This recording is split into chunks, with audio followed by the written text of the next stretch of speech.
یەکێکی تر لەوانە سیمای عاقبەت خێری جۆرێک لەو نەخۆشیە خەتەرانەی کە هەبوون لە کۆنەوە ئێستاش هەن.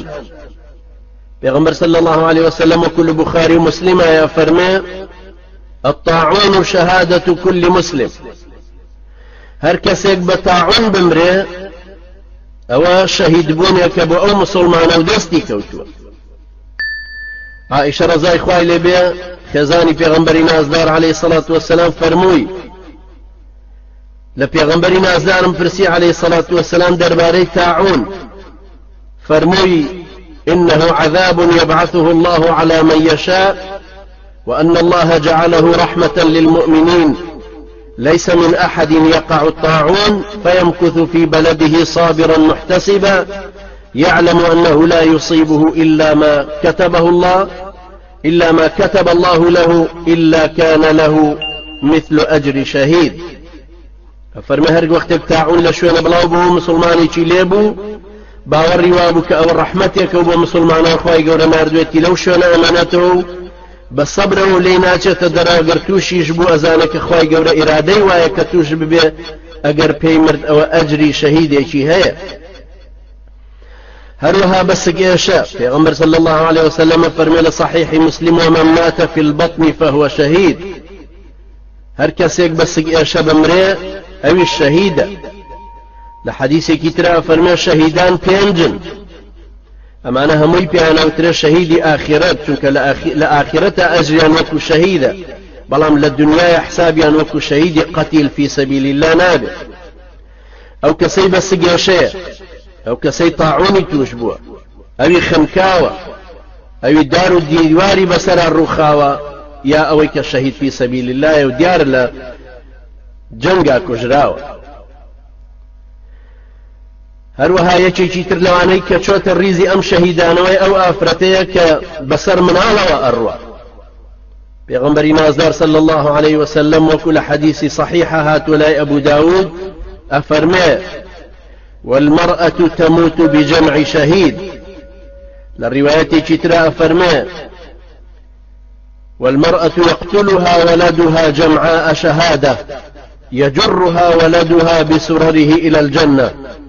لم حديثيك إمام الباني رحمة إخوائي لبل كتاب الجنائز لا فرسيون بصحيح دانا وأفرمي أو آفرتيك بسر من على وأروا لكاتي من البنا الروحي درجة أهل بهشتا أم كوربليا بونا وكيك هشتا نبردا والراية شوي بابر وبهشت أوش أو أجريك بو أو آفرتهيك لبرخاتري خواي قورا صبري قرتوه زريدي مسلمانان زيادة بيبي أو هم ناسورنا راحتي تحمل كردوا بلام جاي بسر من على كوا الروا بو أو قيامتي مسوقر بيوكو أو كسوايا لحديثي تري في غمبر صلى الله عليه وسلم فرمي أو آفرت زيستانا أو آفرتيك بسر من على والرويوا أفرمي كالمتشحط في سبيل الله وكو أو كسوايك مجاهدك لبناوي خواي پروردگار لغزاي كافرانا برين داربو هتا وكو أو كاتي الروحي درجة تلاو تلكا وأم ديواو ديوكا ولتاو جاني خوي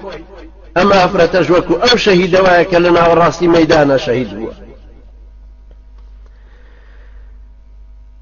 هروها قماني كيانية هر مردن يقبل لبناوي دينا لبناوي سروة ساماني أو كسخويا وكو پیغمبر صلى الله عليه وسلم فرمي من قتل دون ماله فهو شهيد ومن قتل دون دينه فهو شهيد ومن قتل دون دمه فهو شهيد. لحديث صحيح ترمذي فرمي هر كسك لبرگري لسروة ساماني خوي لديني خوي لروحي خوي بكاو شهيد ببي بكجري حكمك حكم شهيد. رواية بخاري ومسلم أفرمي من قتل من أفرمي رواية بخاري ومسلم أفرمي من قتل دون ماله فهو شهيد. هر كسب للري برقري لسامان ممتي خوشيا بكجري هر شهيد.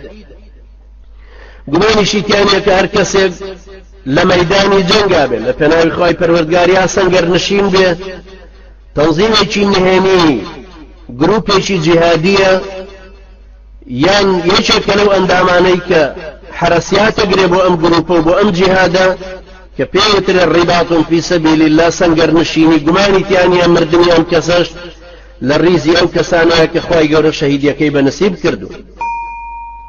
لە حەدیثی صحیحی مسلمە هاتووە لە سلمانی فارسیەوە کە پێغەمبەر صلی الله عليه وسلم فەرمووی: رباط يوم وليلة خير من صيام شهر وقيامه. سنگر نشینی شو ڕۆژێک حرەسیات لەبەر خاتری خوای گەورە باشترە لەبەر ڕۆژوبوون و شەو نوێژی یەک مانگ.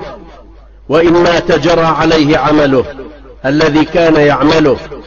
ئەگەر کابرای سەنگەر نشینیش بمرێ ئەو کردەوە چاکانەی کە ئەی کردن بەڕ شەو و ڕۆژ بەردەوام خێر و سەدەقەکەی بەردەوامە بێتەوە دێتەوە بۆی وأجري عليه رزقه وأمن الفتان. رزق و ڕۆزی خۆشی بەردەوام هەر پێ ئەدرێ و لە هەمان کاتیشە هێمن و ئاسوودە و ئاسایی ژەمێنێتەوە لە عەزابی قەبر.